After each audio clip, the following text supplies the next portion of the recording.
ಏನು ರೀ ಯಾರು ಬೇಕಿತ್ತಾ ವಿಷಯ ಗೊತ್ತಾ ಈಗ ತಾನೇ ಸ್ಟೇಷನ್ಗೆ ಹೋಗಿ ನಿಮ್ಮ ಅಪ್ಪನ ಮುಂದೆ ನೀನು ಮಿಸ್ಸಿಂಗ್ ಒಂದು ಕಂಪ್ಲೇಂಟ್ ಕೊಟ್ಟು ಬಂದೀನಿ.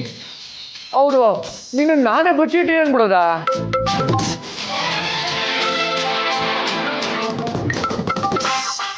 ನೆನೆದವರ ಮನದಲ್ಲಿ ಅನ್ಕೊಂಡಿದ್ದ ತಕ್ಷಣ ಫೋನ್ ಮಾಡ್ತಾರೆ. ಏನು ಮವ ನನ್ನ ಹೆಂಡತಿ ನನಗೆ ಸುಳ್ಳು ಸಿಗ್ತಾ ಎಲ್ಲಿದ್ದಾಳಂತ ಗೊತ್ತಾಯ್ತಾ? ಲೈ ನರಸಿಂಹ, ನಾಟಕ ಮಾಡಿ ಸಾಕು. ನನ್ನ ಮಗಳೆಲ್ಲಿದ್ದಾಳೆ ಹೇಳೋ? ಆವಾಜ್ ಹಾಕ್ಕೊಳ್ಳೋದೆಲ್ಲ ನನ್ನ ಹತ್ರ ಹಿಡ್ಕೊಂಬಾರ್ದು. ಕೂಲಾಗಿ ಮಾತಾಡಿದ್ರೆ ಮಾತ್ರ ನರಸಿಂಹ ಚೆನ್ನಾಗಿ ಮಾತಾಡೋದು. ಮಗಳು ಕಾಣ್ತಾ ಇಲ್ಲ ಅಂತ ಗಾಬ್ರಿಲಿ ಏನೇನೋ ಮಾತಾಡ್ತಾ ಇದ್ದಾರೆ. ದಯವಿಟ್ಟು ನೀನ್ ಬೇಜಾರು ಮಾಡ್ಕೋಬೇಡಪ್ಪ. ಅತ್ತೆ ನೀವು ಹೇಳಿದ್ಮೇಲೆ ನಾನು ಸುಮ್ಮನೆ ಇರ್ತೀನಿ ಬಿಡಿ. ಆಯ್ತಪ್ಪ, ನನ್ನ ಮಗಳಲ್ಲಿ ಅಂತ ಹೇಳೋ. ನಿನ್ನ ದಮ್ಮಯ್ಯ ಅಂತ ತಿನ್ಕಣ. ವಾಹ್ ವಾಹ್ ವಾಹ್ ವಾಹ್ ಮಾವ, ಇದು ಚೆನ್ನಾಗಿರೋದು.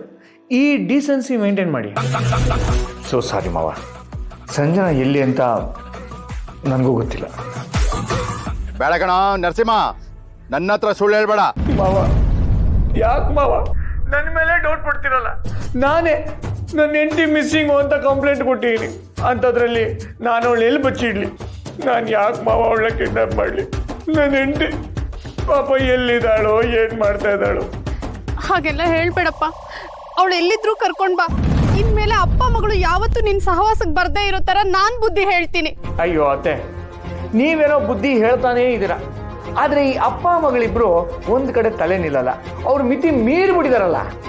ಆಯ್ತು ಕಣ, ನೀನು ಇಷ್ಟೆಲ್ಲ ಅಂದಮೇಲೆ ನನ್ನ ಮಗಳು ಎಲ್ಲಿದ್ದಾಳೆ ಅಂತ ನಾನೇ ಹುಡುಕ್ತೀನಿ. ಹೌದಾ? ಗ್ರೇಟ್ ಮಾವ. ನೀವು ನಿಜವಾಗ್ಲೂ ನಿಮಗೆ ತಾಕತ್ತಿದ್ರೆ, ನೀವು ಈ ಕಳಸಾಪುರಕ್ಕೆ ಇನ್ಸ್ಪೆಕ್ಟರ್ ಆಗಿದ್ರೆ ದಯವಿಟ್ಟು ನನ್ನ ಹೆಂಡತಿ ನನಗೆ ಹುಡ್ಕೊಡಿ ಮಾವ, ಪ್ಲೀಸ್. ಬಾಯ್. ನನ್ನ ಜೊತೆನೇ ನಾಟಕ ಮಾಡ್ತಾನೆ. ನನ್ನ ಮಗಳು ಸಿಗ್ಲಿ, ಅವನಿಗಿದೆ ಹಬ್ಬ. ಹೆಂಗಿರೋದು? ನಮ್ಮ ಆಕ್ಟಿಂಗ್ ಸೂಪರ್ ಅಲ್ಲ?